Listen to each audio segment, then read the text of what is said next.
نن د علم او د علماو شان هغه علما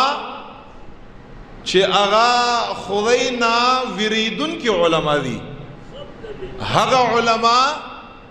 چې هغه نیکان صالحان تقواداران پرهیزګاران علما دي، هغه علما چې هغه دنیا مقصد نه د ګرځولې، دولت او پیسہ او د هغې جمع کولیا مقصد نه دی ګرځولي، هغه علما چې د آخرت زامن او بچی خپل ځان غړي، هغه علما چې دنیا ته شا ګرځولې ده، آخرت په طرف باندې مخ ګرځولې دی، مال سره په زړه کې مینه نشتا، محبت یې نشتا، سهولت پسند یې خپل ځان نه دی عادت کړی، نرم او ملایم یې خپل ځان نه دی عادت کړی، په مزو او په چرچو او په خوراکو یې خپل ځان او بدن نه دی غټ کړی چې نبی علیہ الصلوۃ والسلام با مضبوط او جسیم بدن بد راته نه به یو خوخ، صحابو ته به فرمایل مضبوط بدن والا انسان اکثر د هغه نفس پهلوانی چې چا نفس پهلوانی هغه انسان په کثرت باندې گناهونو کې مبتلا کیږي. نو زار ته د هغه علماو شان بیانوما چې هغه ته زما او ستا محبوب کریم آقا علیه السلام خپل وارثان یې ورته فرمایلی دي، او په دې حدیث کې ارتا یو نقطه بیانوما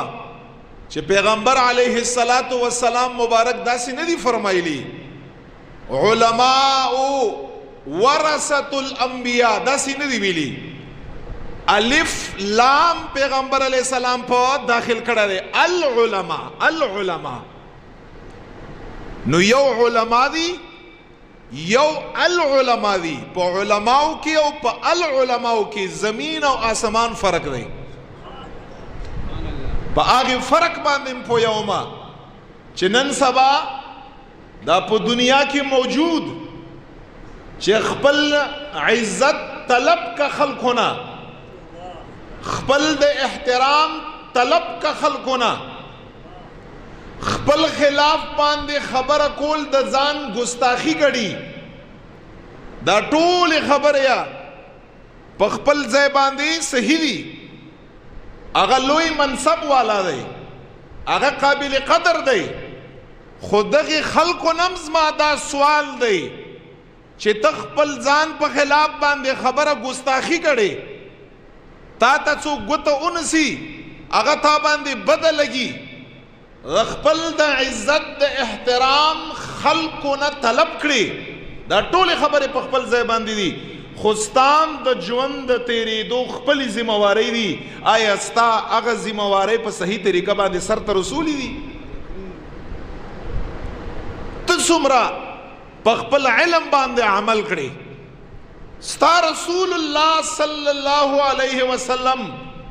پلار باندې څومره ګامزنې څومره روانې، تا په خپل څومره اطاعت کړی دی، تعالی چې رب کائنات دا منصب درکا، دا یا مقام درکا، دا یا فضیلت درکا،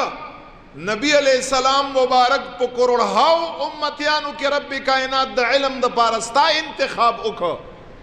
لو یا خبر دا عظمت والا خبر دا، تا یا څومره خیال ساتلے دی،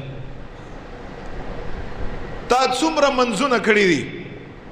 تا څومره رب دا پارا اطاعات او عبادات کړی دی، تا څومره دنیا ته شا کړی ده، تا څومره مال سره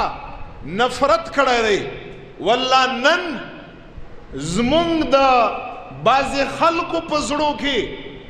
دنیادار انسان، پیسو والا انسان، مال والا انسان، جاه و جلاو بنگلو او گاڑو والا انسان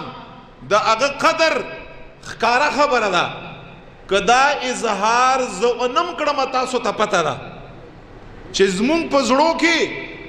د هغوی قدر څومره دی، او یو غریب سړی یو فقیر سړی، یو د خدای والا سړی، یو عابد او زاهد انسان، خو صرف مال ور سره نشتا، گاړه ور سره نشتا، والله چې مونږ اغوی سره لاس میلاولو باندې تنګګو کینا او فلان دی او رستو راشه،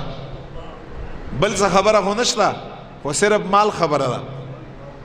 مونږ په دنیا کې معیار مال ګرځولی دی، او دار سره یاد لرئ ما د خدای په ذات باندې قسمی